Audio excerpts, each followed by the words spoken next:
संघ कार्यालय से सुरक्षा हटाए जाने के मामले में मुख्यमंत्री कमलनाथ ने अधिकारियों को निर्देश दिया है कि संघ दफ्तर की सुरक्षा व्यवस्था दोबारा की जाए। कमलनाथ ने कहा है कि संघ से हमारे वैचारिक मतभेद है, लेकिन सुरक्षा हटाने के पक्ष में मैं नहीं हूं।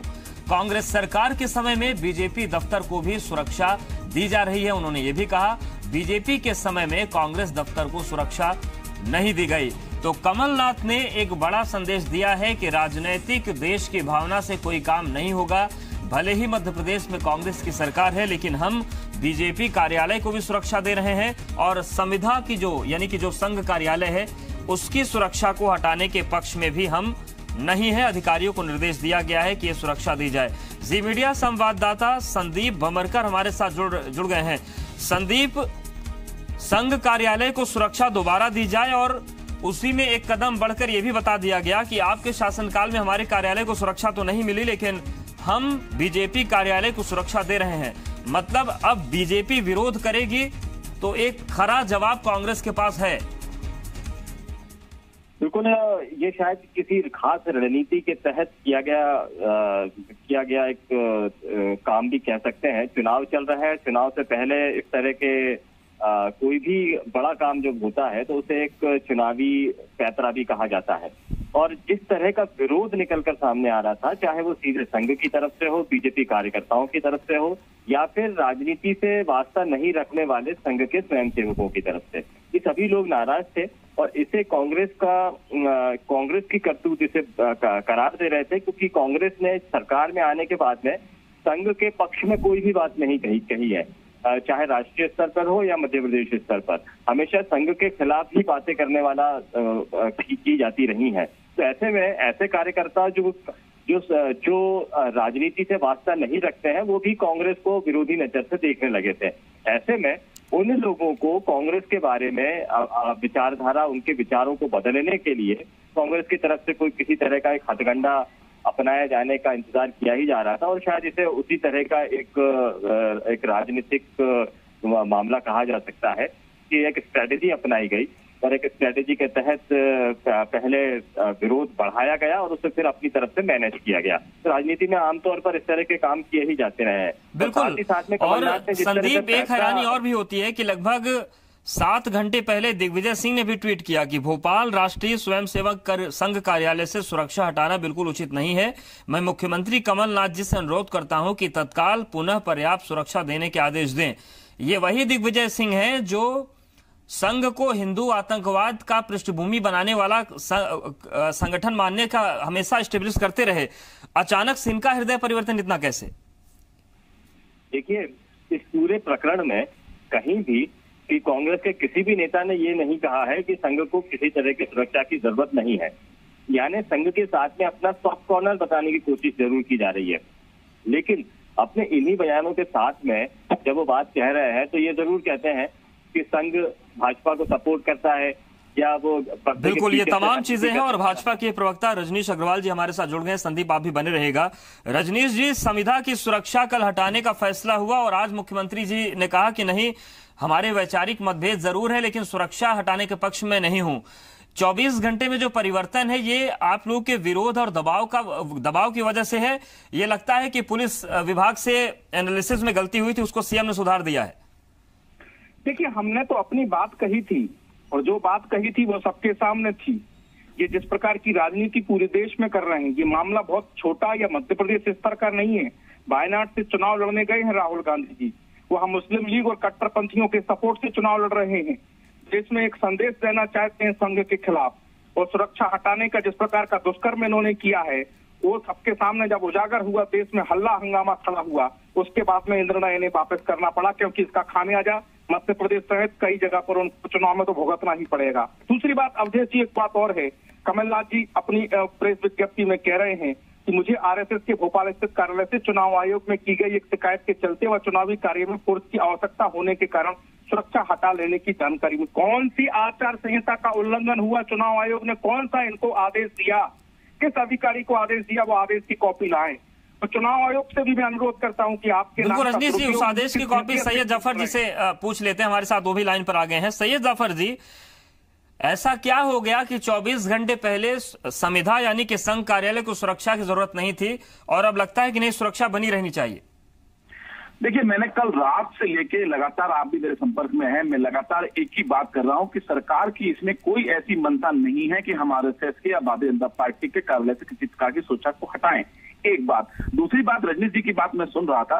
रजनीश जी, ये जो निर्वाचन आयोग ने पर्टिकुलर आरएसएस या अन्य संस्थाओं के बारे में नहीं कहा, निर्वाचन आयोग ने पूरे प्रदेश की, खासतौर पर भोपाल की जो सुरक्षा व्यवस्था थी उसको लेकर इनको संज्ञान में लाया था कि कहां कहां आपकी सुरक्षा व्यवस्था कैसी है और कहां कहां आपको जरूरत है, कहां आप उसको दुरुस्त करें।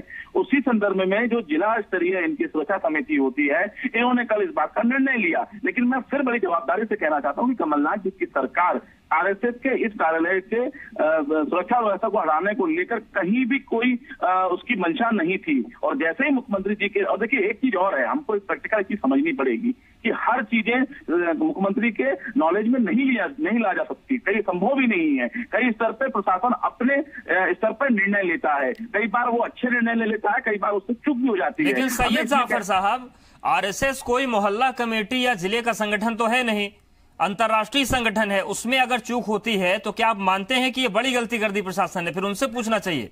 मैं फिर आपसे कहना चाहता हूं कि देखिए, 1-4 की गार्ड से कोई सुरक्षा बहुत मजबूत नहीं हो जाती है और बहुत कमजोर नहीं हो जाती है। लेकिन जो परंपरा शुरू से चली आ रही थी, कमलनाथ जी की सरकार ने, कमलनाथ जी ने निर्णय यथावत रखा है, इतना उसमें हल्ला मचाने की कोई आवश्यकता नहीं है। हम कोई, हाँ, एक चीज फिर मैं कह रहा हूं कि हमारा वैचारिक मतभेद जरूर हो सकता है, लेकिन हम कोई व्यक्तिगत देशपूर्ण रवैये से काम सरकार बिल्कुल भी नहीं कर रही है। ये बात स्वीकार करनी पड़ेगी भाजपा जनता पार्टी को कि ये कोई प्री प्लान तरीके से, इस तरीके से नहीं है कि हम आरएसएस को इस प्रकार से कहीं कोई नुकसान पहुंचाना चाहते हैं। जी, संदीप भी लगातार बने। संदीप, जिस तरीके से जाफर साहब कह रहे हैं कि कई बार पुलिस अच्छे काम की भी कर देती, कई बार चूक हो जाती है, क्या ये छोटी चूक है? अवधेश जी 30 सेकंड अगर मुझे दे दें तो मुझे छोटी सी बात। ठीक है रजनीश जी, आप बोल लीजिए। मैंने कहा कि कमलनाथ जी की प्रेस विज्ञप्ति, वो तो लिख रहे हैं मुझे आरएसएस के भोपाल स्थित कार्यालय से चुनाव आयोग में की गई एक शिकायत के चलते। पहला बात की पहली लाइन यही है उनकी। तो मैं शिकायत जानना चाहता हूं और चुनाव आयोग का आदेश जानना चाहता हूं। बाकायदा उन्होंने आरएसएस के भोपाल स्थित कार्यालय का उल्लेख किया है। तो इन्होंने कमलनाथ जी की विज्ञप्ति है, मुख्यमंत्री की विज्ञप्ति है, किसी ऐरे गहरे की नहीं है, सैयद जाफर जी, किसी छोटे मोटे के नेता की नहीं है। शब्द कहा, मेरे कोई कामा फुल स्टॉप भी मैंने नहीं बदला। बड़े गंभीर प्रवक्ता है मध्य प्रदेश के भारतीय जनता पार्टी के, आप बड़ी गंभीरता से बात करते हैं, मैं आपका बड़ा सम्मान करता हूं। मैं पुनः दोहराना चाहता हूं कि मैंने सुबह ये बात कही थी कि निर्वाचन ने जिला प्रशासन से सारे जिले की सुरक्षा व्यवस्था को लेकर बात की थी, चर्चा की थी, चिट्ठी लिखी थी। अब और उसके बाद ये जो सुरक्षा समिति का निर्णय होता है, जो कमेटी होती है, उसने निर्णय ली थी। और आपको तो स्वागत करना चाहिए कि आपके मुख्यमंत्री, हमारे मुख्यमंत्री ने हृदय से इस अगर प्रशासनिक चूक है इसको सुधार किया है। इसमें कोई हमने कोई ईगो तो नहीं बना लिया कि नहीं अब हट गया तो हट ही गया। हमने तो ये नहीं कहा कि हट गया तो अब हो नहीं सकता। हमने तो, आपको याद होगा, मैंने सुबह भी आपके राकेश सिन्हा जी जो कि राष्ट्रीय स्तर के नेता हैं, उनके समझ भी मैंने ये बात कही थी कि अगर इस प्रकार का कोई प्रस्ताव अगर आरएसएस की तरफ से आता है या प्रशासन की तरफ से आता है तो सरकार इसमें बिल्कुल सहायता निर्णय लेगी। तो ये देखिए, हमारी नियत कहीं भी खोट नहीं है। रजनीश जी, सैयद जाफर जी, न संघ ने सुरक्षा मांगी थी, न संघ ने शिकायत की है। सवाल इसका नहीं है। सवाल जो देश में आप संदेश खड़ा करना चाहते हो, सवाल उसका है। सवाल जो आप कट्टरपंथी के समर्थन से बायाट में चुनाव लड़ रहे हो, सवाल उसका है।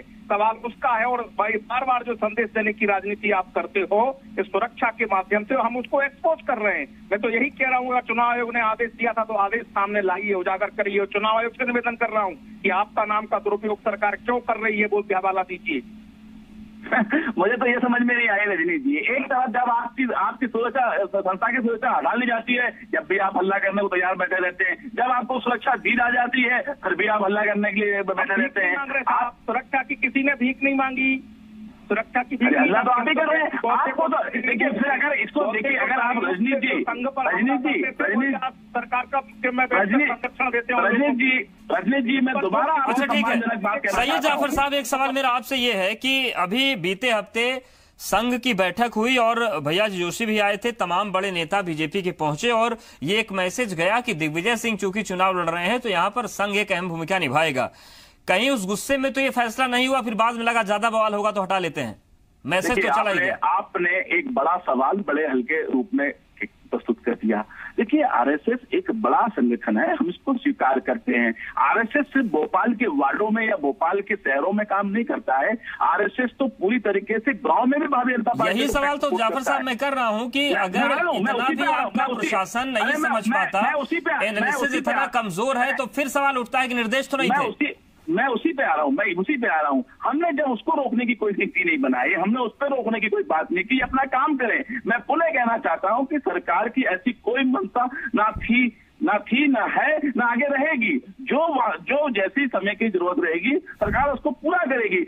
देखिए एक बड़ी बात आप मैं कहना चाहता हूं कि ये हमारे मुख्यमंत्री की संवेदनशीलता का परिचय है कि जिन्होंने तत्काल इस पर निर्णय लिया और उनके संज्ञान में जैसे ही मामला आया उन्होंने इनकी सुरक्षा मुहैया कराने की बात की। हमको इस पे आरोप प्रत्यारोप करने की बजाय हमें तो एक अच्छा वातावरण देना चाहिए जिससे समाज में अच्छा संदेश जाए। बिल्कुल। रजनी जी, इसमें दिक्कत क्या है? अगर मान लीजिए कि प्रशासन ने गलत एनालिसिस किया, तो मुख्यमंत्री ये कह रहे हैं कि हम बीजेपी कार्यालय की भी सुरक्षा नहीं हटाएंगे, हम संविधा की भी सुरक्षा दोबारा वापस देंगे। हालांकि ये जरूर था कि जब बीजेपी की सरकार थी तो कांग्रेस कार्यालय को सुरक्षा नहीं मिली। देखिए, मैंने पहले भी कहा आपसे, मैं फिर दोहराता हूं, न संघ ने सुरक्षा की मांग की थी, न हटने पर शिकायत की थी। सवाल ये है जो अभी जो चुनाव आयोग का हवाला दे रहे हैं कि चुनाव आयोग वो आचार संहिता की शिकायत, तो अब नया आदेश आ गया या अनुमति चुनाव आयोग ने दे दी? हम तो वही बात कर रहे हैं कि आप चुनाव आयोग आचार संहिता का नाम क्यों ले रहे हैं? आप सीधी सफा, अगर उन्होंने चुनाव आयोग ने कहा है, और चुनाव आयोग से भी मैं निवेदन कर रहा हूं आप चैनल के माध्यम से कि वो आदेश जाहिर करें कि कौन सा आदेश उन्होंने दिया है कि संघ कार्यालय पर सुरक्षा हटाएं, जैसा मुख्यमंत्री कमलनाथ जी कह रहे हैं। कह रहा हूं ये इसमें भी राजनीति थी, राजनीति है।